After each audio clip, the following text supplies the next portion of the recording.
Creepy Crow-nies. Welcome to part 2 of the Crowllection. If you haven't watched part 1, go ahead and give it a watch.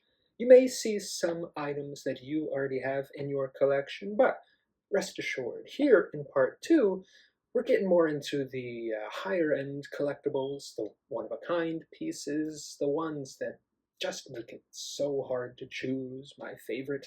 I'm really excited to show these guys off, so without further ado, enjoy part 2 of the Crowllection.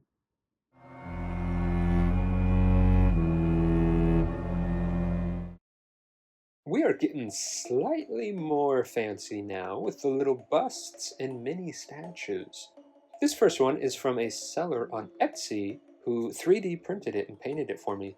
It did arrive damaged with all the little crow wings broken off, but they were super cool about it, and honestly it was easy enough to fix. I've seen a couple different 3D printed Scarecrow statues, and you had best believe they've all been very tempting. I do love the image of Scarecrow on a horse, so I've been tempted many a time, but I've stayed good, stayed strong. This comic bust, I believe, was also from Eagle Moss. And I love how limp and spindly they made this one. It's a really nice, classic Scarecrow that kind of looks like he's sneaking up behind you. We have the Batman the Animated Series Scarecrow bust. And again, I like the pose for this one. He was always very dramatic in that show, and this one just looks like he's just reveling in the terror he's causing.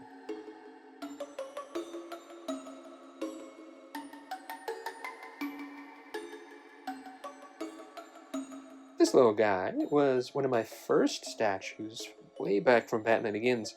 This is my second version of this guy since the first one broke in a move a couple years ago, but I had to get another one because I just love this little guy. And speaking of Batman Begins, these little bust-ups are cool as well. They're imports, and with these guys, you kind of snap them together yourself, but this one was always really interesting to me. Not only, of course, does he come with the Roz decoy back when, they were actually pretending that he was Roz, but he also has a pitchfork, which he obviously never uses in the movie, but I can see why they may want to kind of spruce him up a bit, make him a bit more threatening instead of just like doing a fist motion at you. Diamond Select did a classic comic Scarecrow a few years ago, and I do really like this one too. It's their little spin on like a classic comic crow, and I'm glad they were able to get it out before they went bankrupt. May they rest in peace.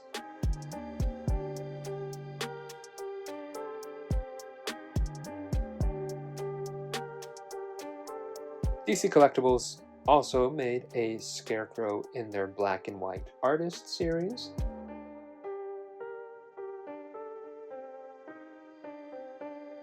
This one, obviously modeled after Arkham Asylum Scarecrow, but with some added elements like the scythe and the much longer flowing hood.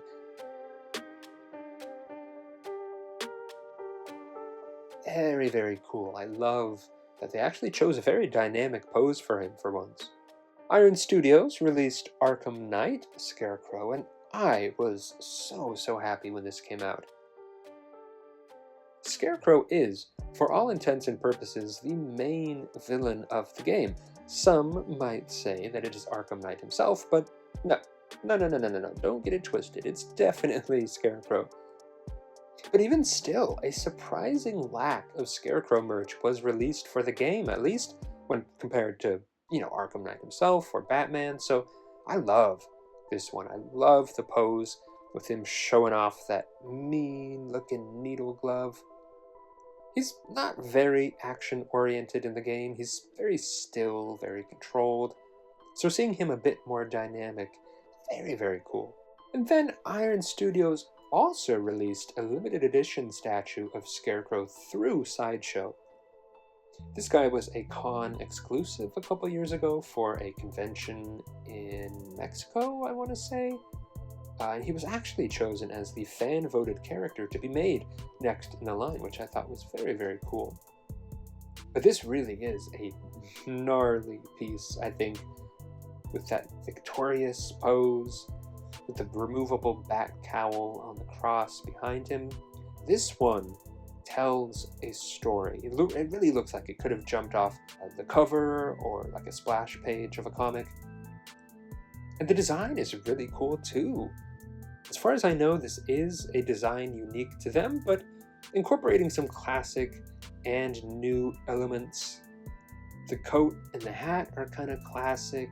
The sort of ingrained gas mask is more recent. I really do love this piece.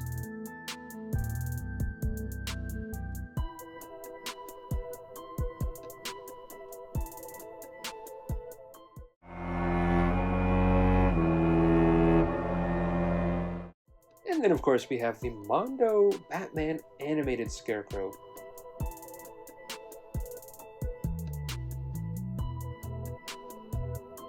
This was the very first video I made on the channel. I had to celebrate the occasion, because this is really like the ultimate Scarecrow figure for me, at least as far as animated Scarecrow goes.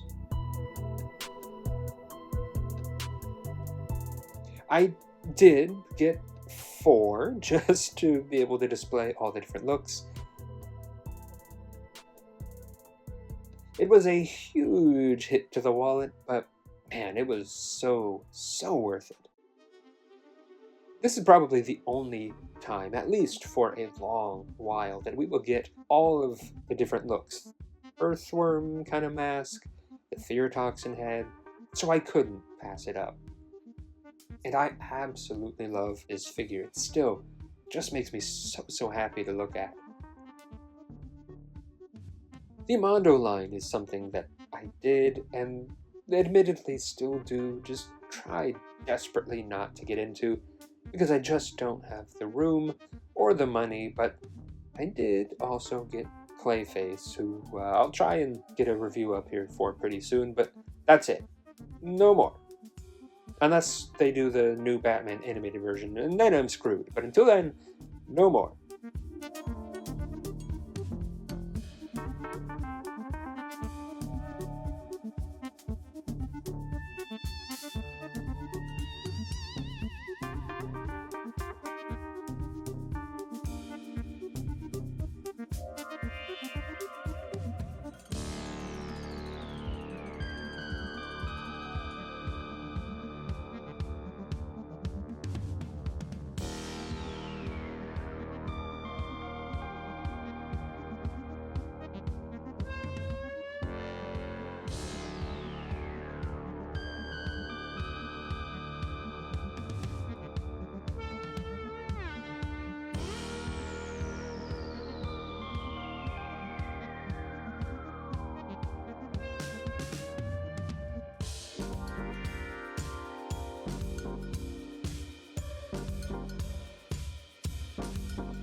Moving on to the art prints. This first one I thought was really, really cool. Sort of like a Bohemian Rhapsody tribute. Obviously, I love all three of the animated series looks, and it's not often that we get to see all of them side by side, especially with Jonathan mixed in. So I got the print, and I got the shirt to match.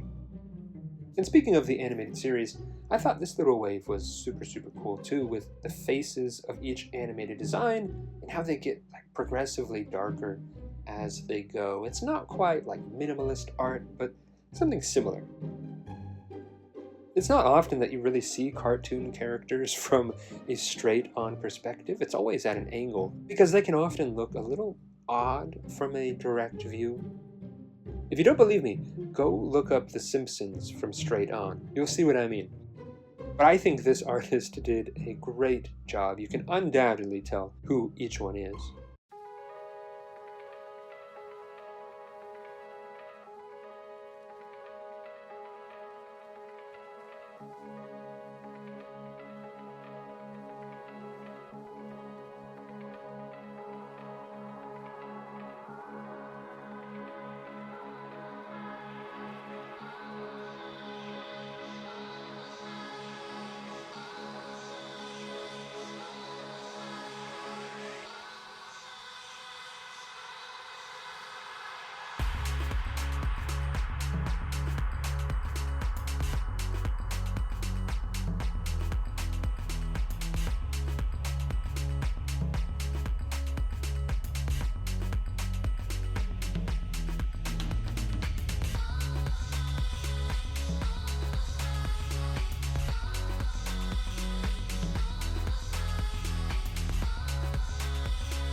This one I thought was neat, sort of a mix between the Arkhamverse Scarecrow and one of the comic ones, sort of like the new 52 version, but honestly could be just about any of them.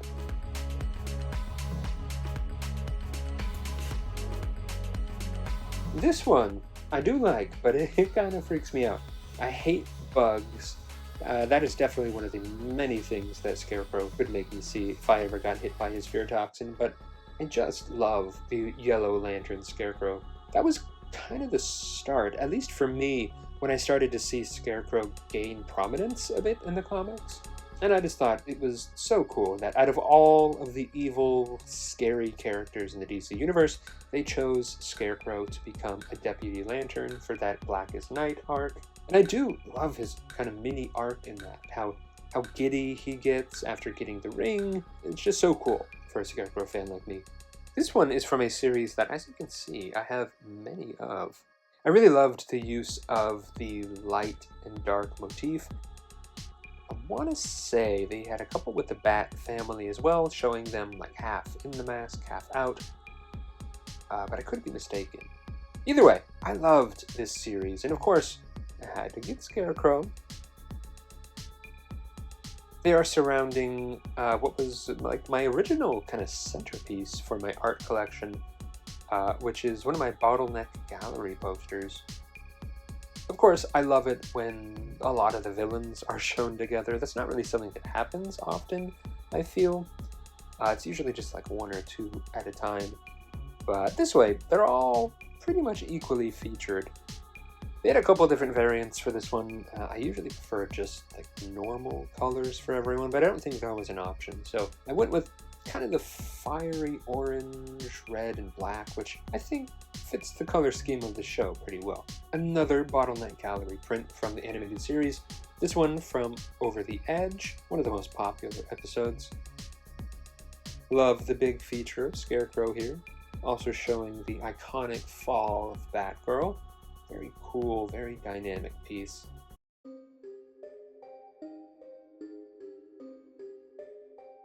This one is a God Machine print. I think limited to only 50 pieces, so super, super rare. I love the look of this one. The almost kind of pencil drawn look, or like it's on like some sort of old aged scroll or something. It feels very Halloween-y to me as well, with the pumpkins and trees and everything. Looks like you kind of just stumbled upon him in the woods, doing something mean and nefarious.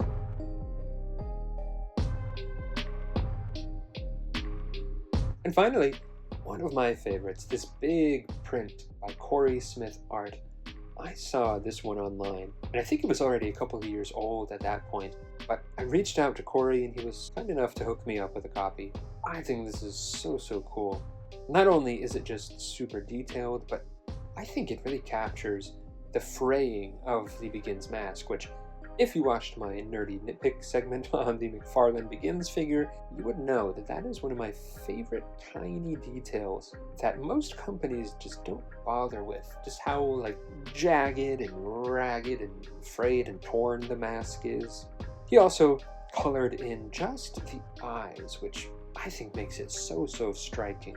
Christopher Nolan famously was entranced by Cillian Murphy's eyes, which is why he kept having him take the mask off. And don't get me wrong, Cillian Murphy, a handsome guy, but I want to see my Scarecrow with that cool Scarecrow mask on. But either way, this is definitely one of my favorite pieces.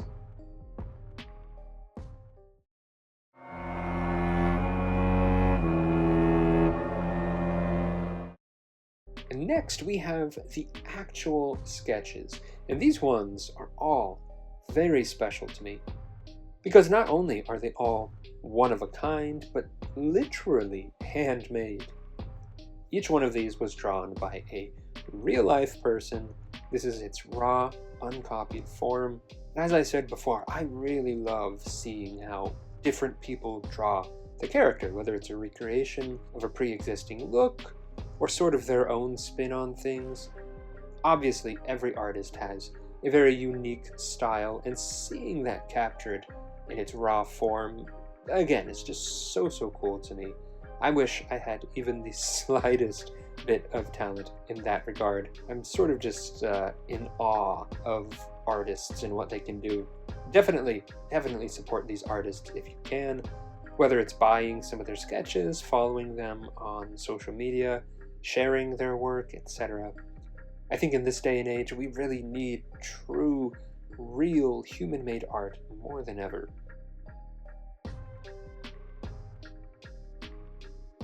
And I gotta do a little special feature on these ones here. These are all from an artist by the name of CJ Morris. I found a couple of his sketches on eBay. I think he had like 1 or 2 Scarecrow sketches, and me being me, I reached out to him and saw if he would consider making more. And as you can see, he definitely did. He was so, so kind, so, so cool, and ended up making all of these for me. I even commissioned him to make some other characters for some loved ones as a gift. I really, really like his style, where you can see kind of like the sketch marks, I guess you'd call them. It almost gives, again, that kind of like burnt wood quality. And I think the colors, too, are just so, so vibrant. And each one of these, I think he said he did in like a day or 2. He's really just so, so talented, as you can see. As you can also see, I am missing a few spots here, so gotta ask him for more. CJ, gotta put you to work.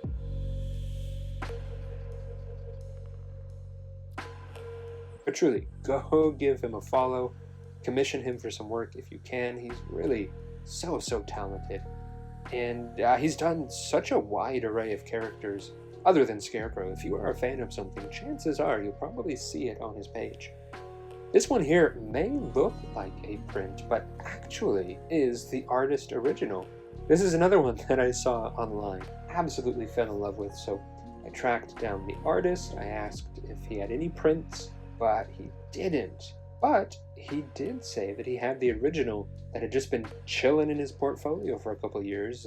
He'd kind of fallen out of love with it, so he offered it to me, and I think it was really meant to be. As short a scene as this was in Batman Begins, I've always loved that image. So freaking metal. And I think this is just truly a stunning recreation of that. I think The Leaves is a very interesting choice, and it really sets it aside from the movie. It makes it feel more like a standalone piece. It's almost like it's the Headless Horseman coming to get you.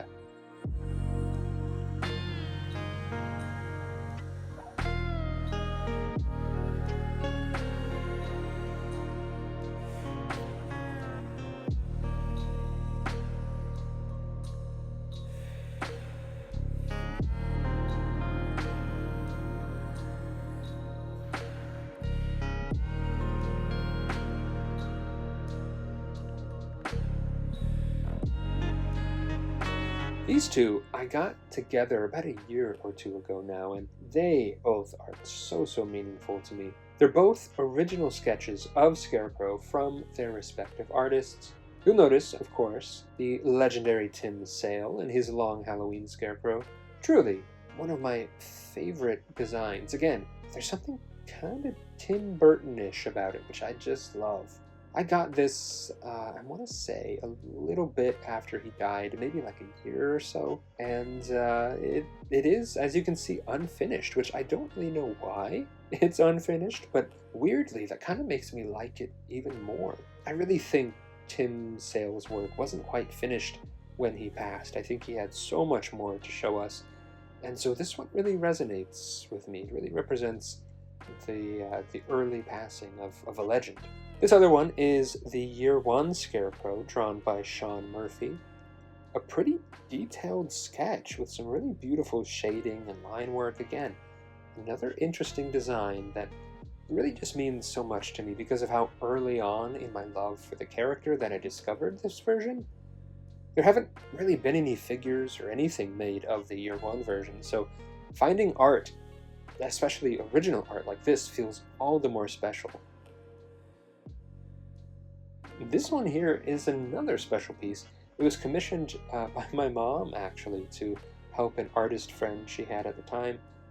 Such a cool piece. I love how he really took some liberties to help make it his own. It really looks like it could easily be from like a big comic splash page or a cover.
And now the more fancy official sketches. These are the production drawings. I'll do this one first, since it's kind of like a one-off for now, but this is the original production drawing for what would eventually become one of the issues of the Gotham Adventures comic, I believe issue 13.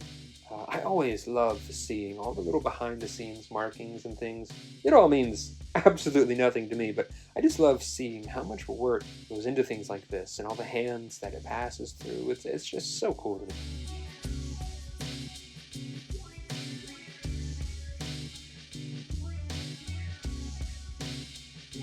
This one is Scarecrow and Mad Hatter from the episode Trial. This was the first production sketch I got. I think it was either like a birthday or Christmas present. Mad Hatter is another one that I do really like. Nowhere near as much as Scarecrow, of course, but I always love the dark, kooky, gimmicky villains.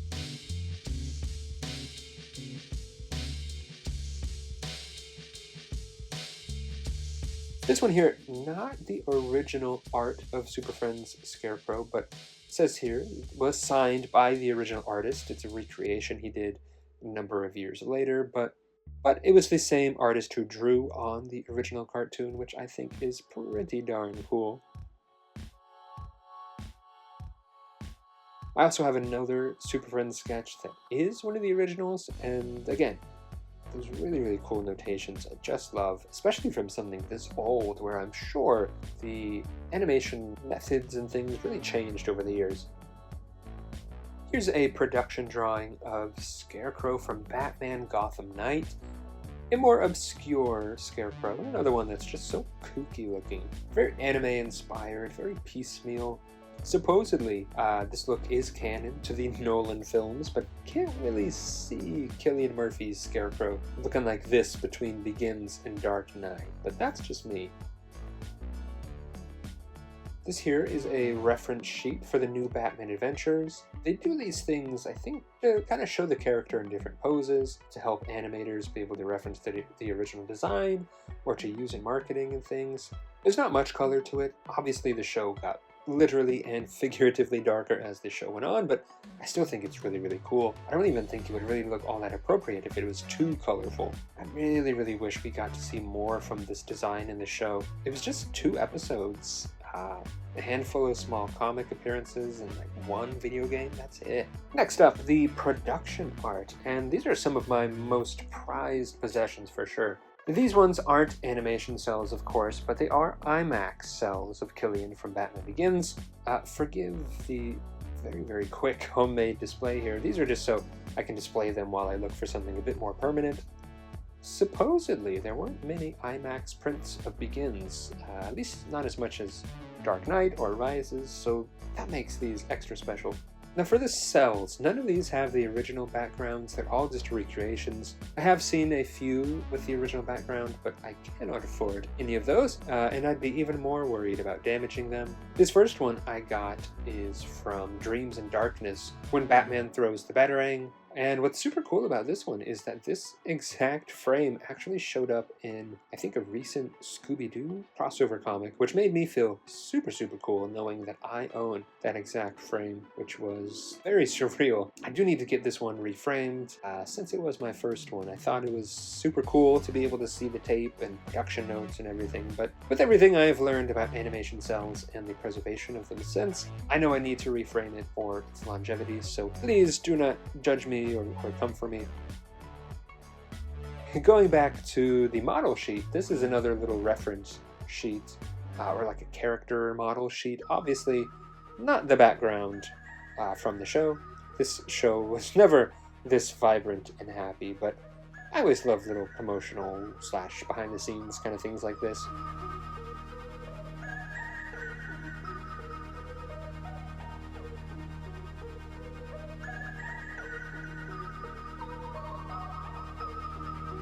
These next 2 are from that original episode, Nothing to Fear, an iconic episode of the show with that "I am the Night" quote.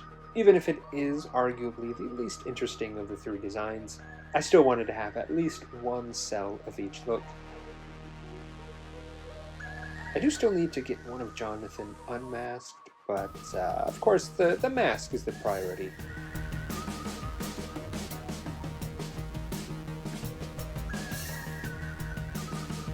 This one I really like because he's using the fear toxin from his gloves. We don't really get much representation of the fear toxin itself, and I see even less actual cells of it, so I do love this one.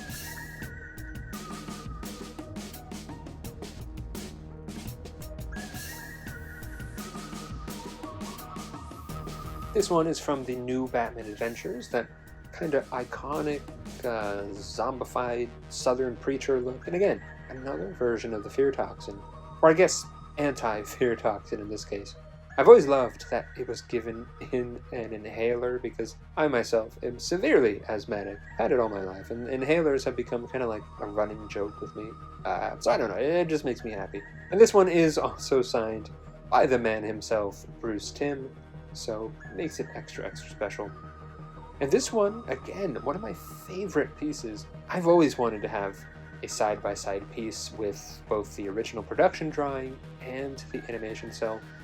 It's not always easy to find the exact frame for each. Sometimes you can find one that's similar but not the exact same, but somehow I managed to, and just having them side by side is magical to me. Seeing the process, the evolution of the raw drawing that is then painted into the cell, which then becomes a moving image, it's so cool. Again, it's a process that is so beyond me, but I'm so taken by just the process of making animation. I have nothing but respect for animators. But of course, the iconic look, and this so far is my only cell and drawing of Batman himself from the show.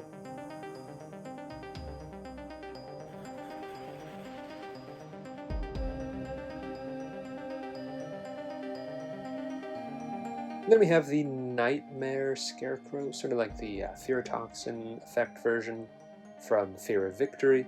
This one's very unique because you really don't see ones that take up the entire cell. Usually it's just like a character in the middle of the frame, maybe something off to the side or in the background, but this one is like a fully painted masterpiece. Takes up the entire frame, and I wanted to get the red around the edges, not only to invoke the look of the costume, but also like the effect of the toxin. I think it's very cool, very unique.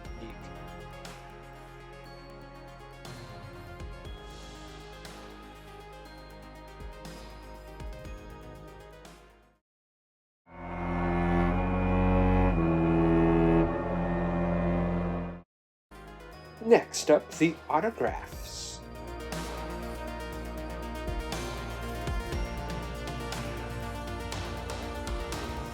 I have these two signed trading cards from the Gotham TV show. Both Charlie Theron, who played Jonathan, and Julian Sands, may he rest in peace, who never played Scarecrow proper, but he was Gerald Crane, Jonathan's father, who created the fear toxin in the show, so equally as important part of the lore. I also have two Charlie Theron 8x10s. Not sure how I ended up with three altogether, but I do really like the look of the Gotham Scarecrow. Simplified a bit, but still very effective for a younger version of the character. I need to get David Tompkins, who played the character after Charlie left. That's when they kind of made him like Dark Victory adjacent, where he spoke in fear-based puns. Not my favorite take on him, though I do really love him visually. It's almost like a spin on the Arkham Knight version. Next up, this is a note card signed by Henry Pollock II. May he also rest in peace. I haven't really seen any of his autographs on anything Scarecrow-based, so I settled for this and then printed out a picture of Scarecrow. It's good enough for me. Obviously, this one is a special part of the collection, not only because, sadly, he is no longer with us, but just because of how iconic this version has become. It's really one that a lot of interpretations have drawn from, and I love the sort of Shakespearean seriousness he has to his voice in the show. Next up, Jim Meskimen from the Batman vs. TMNT movie. A small role, but still, it's Scarecrow. And he does actually turn into a giant crow in the movie too, which is very schlocky, of course, but very fun. Andrei Stoshka from some of the later Super Friends episodes. I don't have the first voice actor, Don Messick, another absolute voice acting legend. He's another one where I haven't really seen anything actually signed on a Scarecrow piece, but I do love his interpretation of the character, how kind of raspy and spooky it is. And Andre was a really great one as well. Definitely made the role his own. Felt like sort of a natural progression after the original Super Friends version. Robin Atkin Downes played Scarecrow in The Long Halloween, a slightly larger role than in the comic, and no nursery rhymes this time. Just a really good, classic take. Visually, I do like the comic look more, but I get that they couldn't easily replicate that for animation. D. Bradley Baker, this one I did actually get in person as opposed to some of the other ones. He played Scarecrow in The Brave and the Bold. I actually got this signed at Star Wars Celebration. And Dee did not remember playing the character, but when you've got a resume as extensive as he does, I can't really blame him. But he was super, super cool in person, very laid back, and he said he was very appreciative that I reminded him of another part to his very extensive filmography. Jeffrey Combs played him in the New Batman Adventures. Again, I wish we got more from him. He was only in that one episode and the Rise of Sin Tzu video game, but man, did Jeffrey make him an instant icon. Obviously, the look does a lot of heavy lifting, but the voice Jeffrey gave him was so effective. Very monotone, droll, and emotionless. Very cool. Jeff Bennett, who has also been in a ton of things, provided his laugh in Over the Edge. I do want to add him to the Crowllection eventually, but I feel a little odd spending all that money asking him to sign a character that he only did a laugh for. I'm sure it wouldn't be the weirdest request he's gotten.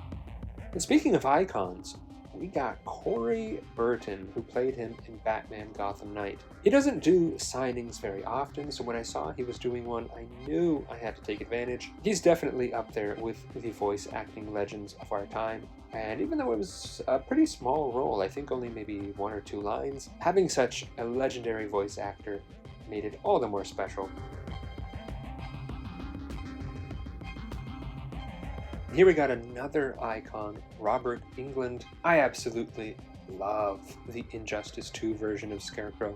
I mean, who ever thought that we would actually get Scarecrow in a fighting game? He's not exactly known for his physical prowess, but having this version be what the character sees when on Fear Toxin, such a genius move. And of course, the fact that he was voiced by Freddy Krueger himself made it all the more spooky. I really want a figure of the Injustice 2 version. I'm so surprised that no one has done one yet. Rahul Kohli was Scarecrow in the Harley Quinn show.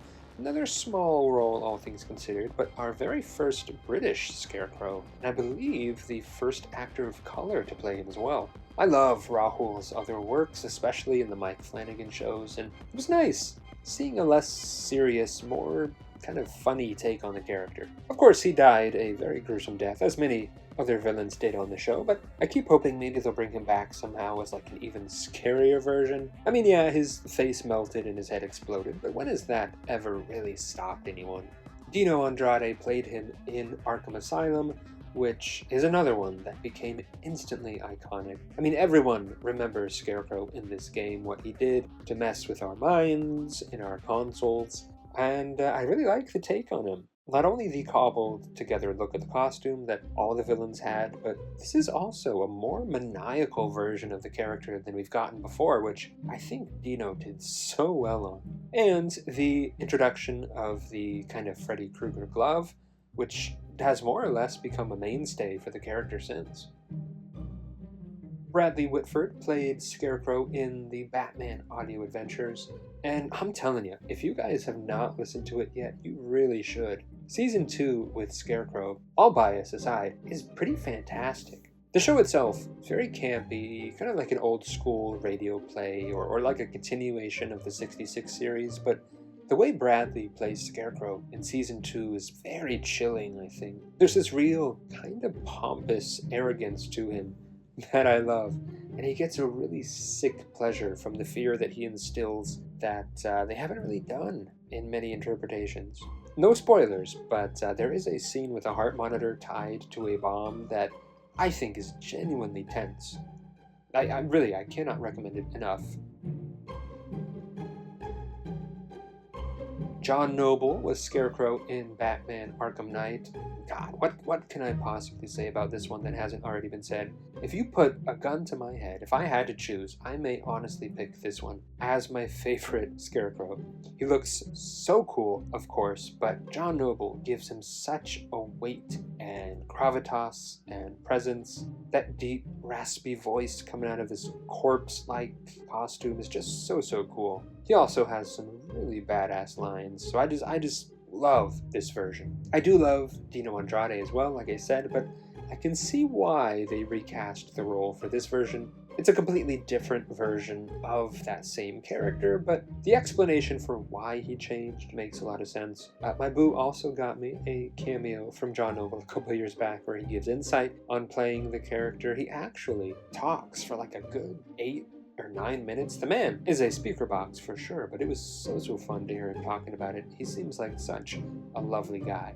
Most recently, we've had Elijah Wood in the role in Batman Arkham Shadow. I have not played it, but I have watched playthroughs, and for an early Scarecrow, I like it. It's definitely like 95% Jonathan Crane over Scarecrow, but still very fun. He's another one that has that arrogance that I think Crane needs to have, where he just thinks he's so much better than everyone else in the room, and now everyone else in the room is just a nuisance to him. And come on, it's Frodo himself, proving that he can play a pretty good bad guy. And last but certainly not least, he's an icon, he's a legend, and he is the moment, Mr. Cillian Murphy. Now these were also not cheap. This, I think, was after he won the Oscar, so a pretty penny, but it was so worth it. He's another one that doesn't sign very much, so I know I had to take advantage. I really wanted to do a quote, but they sold out quick. But maybe if he ever does another signing, I'll add to it. I also had him sign the mask stand for the Batman Begins mask that I have, which really just the cherry on top to another one of my favorite parts of the collection. And I did have the trading card from Batman Begins as well that he signed way back in the day. Kind of fun seeing that his signature hasn't changed much over the years.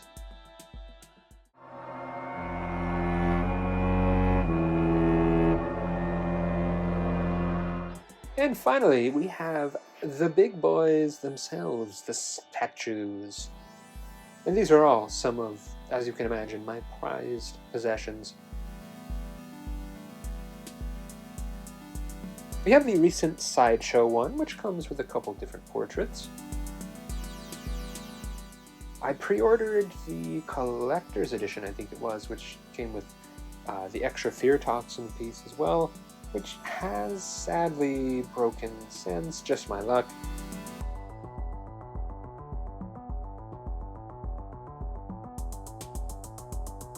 And this is such a cool piece though, like he's kind of laying siege to Arkham Asylum or escaping from it.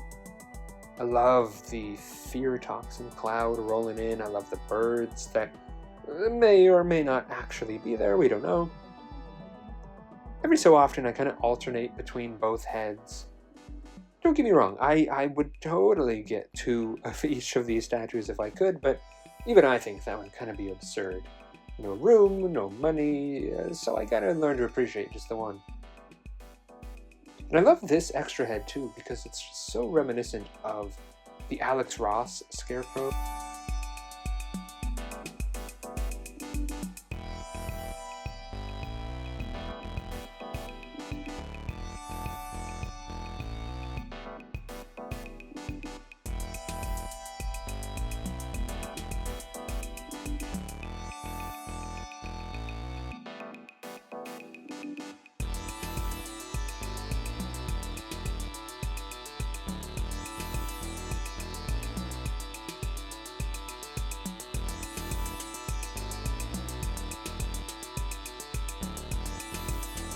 Then we have another Sideshow piece, also with some alternate heads. This one, I think, is extra ooky spooky with the really unique purple fear toxin rolling in. We usually get either red or green for the toxin, but the purple is so bright and vibrant. And he is standing on Jason Todd's grave with the corpse of Jason Todd crawling out at you. How freaking metal is that? I love the little details. Like the torn up sleeves here, the creepy curly hands. You may recognize this guy as the one in the pictures that I used for my title cards. It's from a photo shoot way back when I first got him. He really does have so much presence.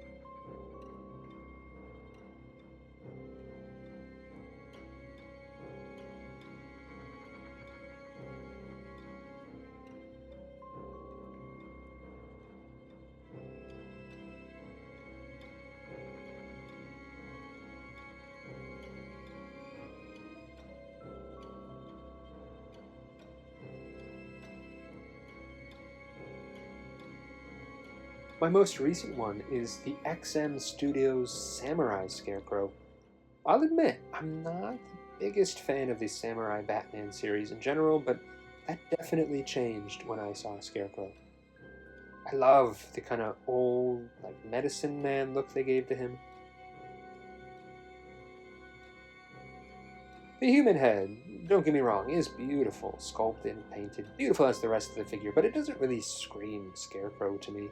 Especially when we have this awesome nightmare head here. Very reminiscent, I think, of the new Fear State Scarecrow, but this one has a lot more little bits and baubles. The little pumpkin bombs, the skull with the toxin coming out of the eyes. I love the curling smoke around the little demon statues, which looks like it's coming to life too.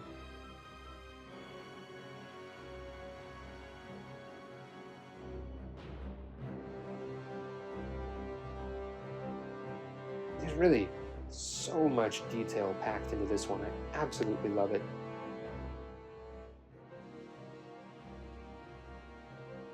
So much detail work on the different materials for the costume.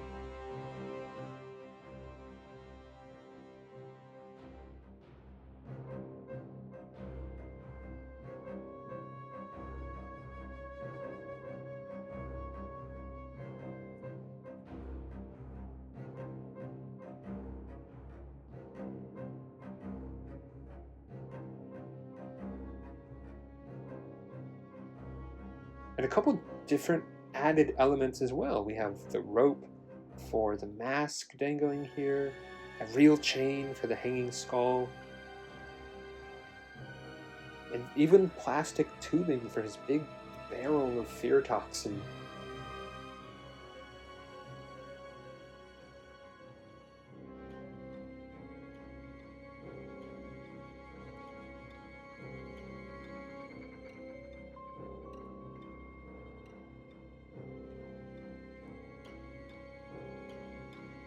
I could not wait for this one. It was super limited edition.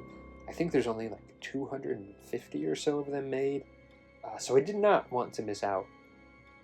Even though he did go up for order on some American sites, I got him direct from the consumer, which meant I also got this little cool pre-order bonus.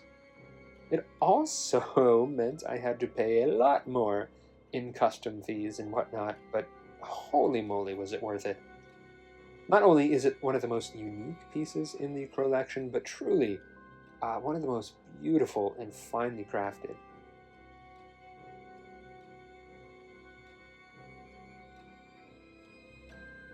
And last, but certainly not least, the frankly ginormous and super heavy Prime 1 Studio Arkham Knight Scarecrow. If ever there was a line I wish I could get every release for, it's the Prime 1 Arkham line. I love the Arkham designs, and seeing them all done in such grand, beautiful style is just so amazing.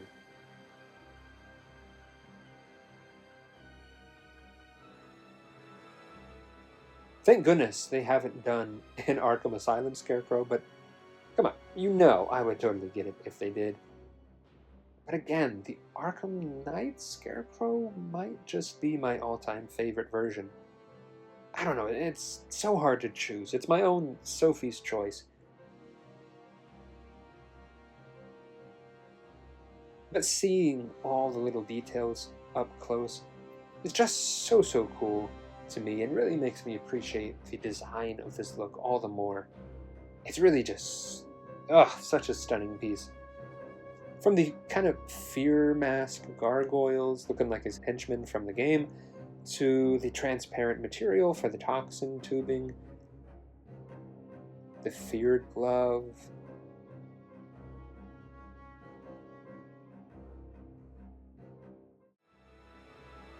the detailing on the coat, and of course, up close on that nasty, torn up face with the gross, milky eye. He really does look kind of cobbled together, or like stitched back together, but in the absolute best way. And I think this statue really just helps you appreciate that all the more. I think the only way this possibly could be better is if they somehow worked in like a voice box to have John Noble's booming voice coming out of it. It is absolutely stunning, flat out. I've had this guy for, God, probably close to a decade at this point, which feels crazy to say, but still, every time I look at it, I just cannot help but stop for a second and admire it. It is a beautiful, beautiful version of one of, if not my all-time favorite Scarecrow. I don't know if any company will ever do anything better than this. Unless, like I said, they do an Arkham Asylum version, which, you know, Prime 1, I wouldn't be mad. My bank account might be, but me? Bring it on, baby.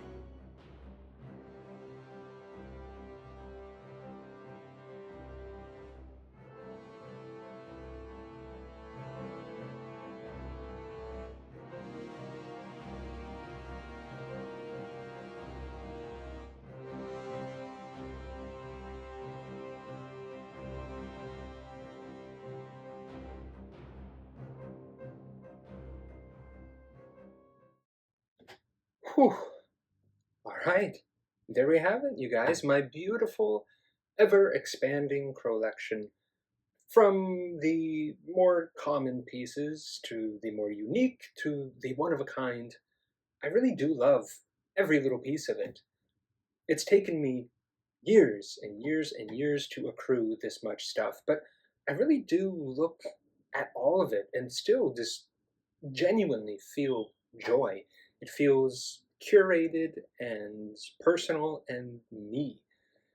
It feels nostalgic for some of the older things, and I really have a true appreciation for some of the newer stuff as well, because it means that the character that I love so much is enduring and adapting and giving me more to look forward to. I have no doubt that the character will continue to change and evolve, and I can only hope that they keep churning out collectibles for him.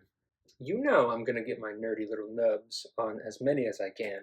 If you want to know more about any of the pieces you saw in this video, or see a more in-depth look, let me know, and I'll do what I can. Thank you so much for watching, you guys. I really do appreciate you taking the time.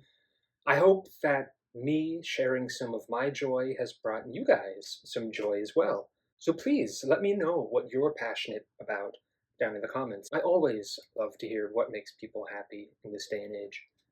I will be back soon with more creepy Crowllection content, but in the meantime, don't forget, stay spooky.